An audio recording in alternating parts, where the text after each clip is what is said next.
Morning everyone. I'm going to take you through an upper body yoga mobility routine this morning. So I've just rolled out my mat, and this is a reminder to you to just go for it. Roll out your mat, and you don't need any special equipment. I have got my blocks and a couple of cushions and things, but if you haven't got a yoga block, you can just use a cushion, fold it in half, and that'll give you support for the body if you need to. So I've just rocked up, I've done the school run, I've got a coffee there, and yeah, just go for it. Don't worry about wearing anything special. Yoga practice can be done anywhere really. You could even do it in bed if you want to. So I'm turning up like this just to show you that, you know, you don't have to get a full face of makeup on to go to a class. So here we go. We're going to start off lying down with, okay, there we go. With our heads maybe supported with something, if you don't like lying flat. I actually don't like lying flat on the floor. I like a bit of support for the head, so feel free to take that. And then the soles of the feet are going to come together, the knees are going to come out to the side. Have your blocks supporting the knees, so Supta Baddha Konasana, reclining butterfly. Get comfortable and settle into your mat there. And then just take the hands to the ribs, take a few deep breaths in and out.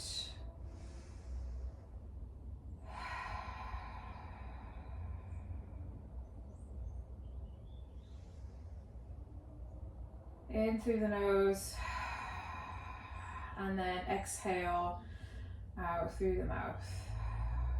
So just a nice long exhale. Letting go. We can take the arms to cactus now, so feeling that broad feeling across the chest, broadness, maybe a bit of a stretch there. Don't worry if your hands are floating off the floor, just let them hang, or alternatively you can take blocks underneath them. Inhaling and exhaling, release.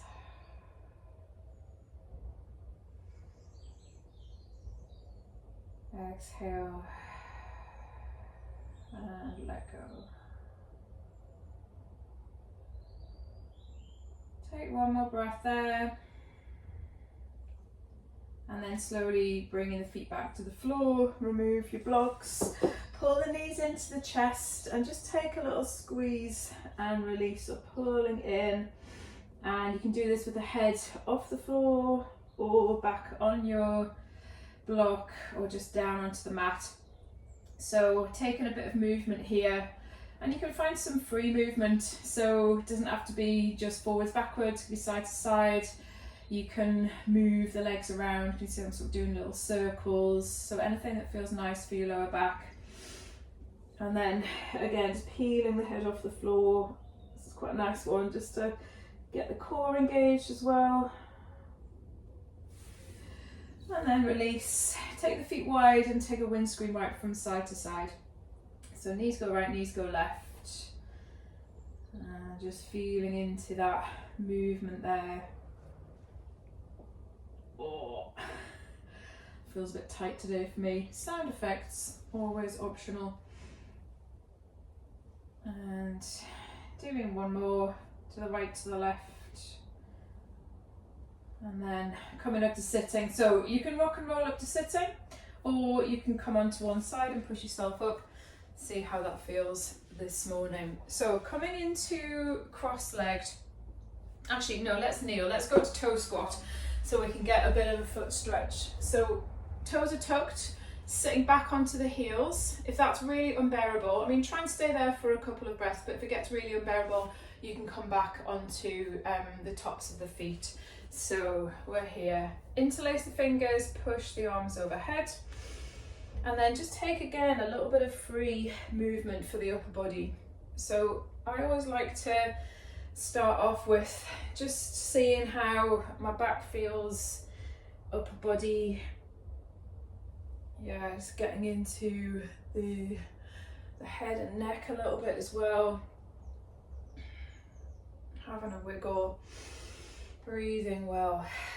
So at the same time we're getting this toe squat, we're getting a foot stretch, we're also focusing on the upper body From there, come to cactus. And then right elbow across left, eagle arms. Breath in, cactus, and then left on top of right for eagle. And then just keep going with that. I'll turn to face the side so you can see. Inhale, arms slightly behind, and then exhale, right over left. Inhale, maybe a little back bend, exhale, left over right. And then just release that off. Let's come out of the toe squat now. Give the legs a little bounce out. And then cross the right over the left. So right ankle is coming on top, or you can come into a little half lotus, sukhasana, easy seat, sit on a block if you need to. Actually, I'm gonna stay there. Arms reach out wide, and you're gonna make that shape with the thumb and the finger. It's kind of like an L shape.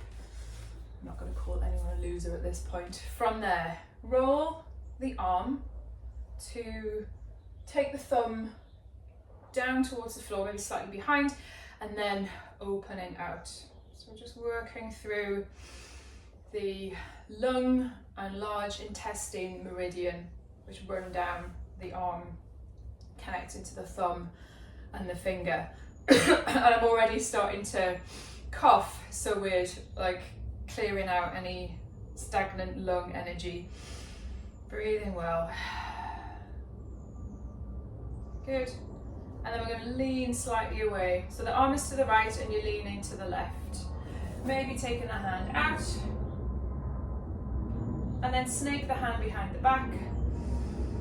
And you can play around with the focus. Looking up, looking down again. Seeing how that feels this morning. Just finding a little bit of movement there. And then release, inhale, exhale, and then just sit and notice the difference between the right arm and the left arm.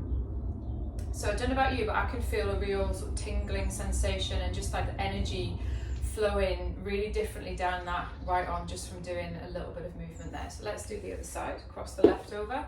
That was the cat. She's coming in, I think. Rolling the shoulders and then making that shape, thumb and first finger. Rolling the arm. And try and get a bit of a sensation of pulling away as well. So, yeah, that you feel a bit of a stretch across the chest.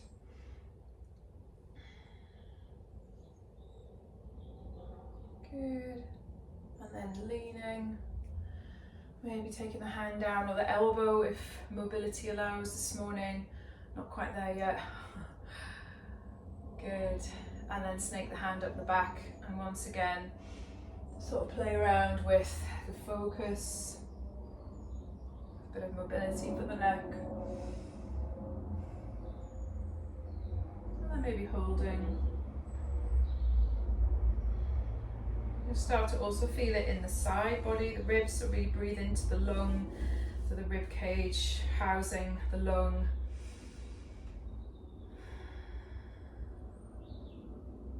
And then slowly come out and roll the shoulders back and down. From here, come in onto hands and knees, and we're going to do puppy pose, or it's called in yin melting heart pose. So walk the knees back slightly, walk the arms forward, taking the chest towards the floor, and you're keeping the pelvis high in the air, so bum going back behind you, and just staying there. I'm gonna have to come up to talk to you so you can hear me properly, but yeah, staying there, let the chest melt down towards the floor. If it feels helpful, you might wiggle the hips a little bit side to side. And we stay for a few more breaths.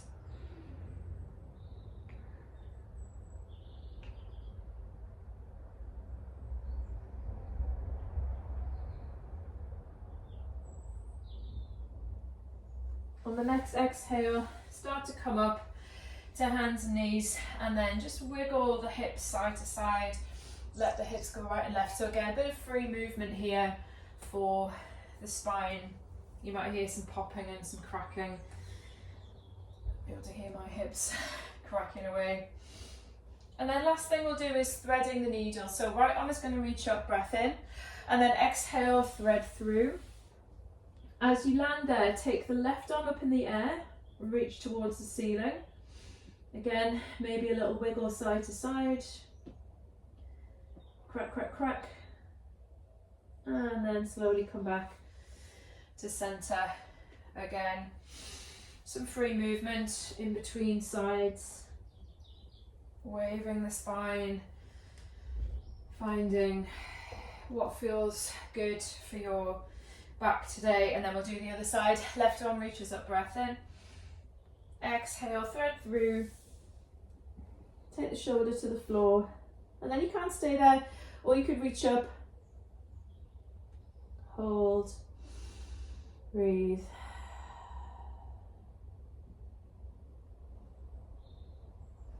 And then release, come back to center, come back to kneeling or cross-legged, and just let everything settle, feeling the upper body, how that has landed with you, and we'll finish there. Well done, thanks for joining me. See you again soon. Let me know what you want to see. Do you want something for the lower body? And we can feed that in. Thanks everyone, bye.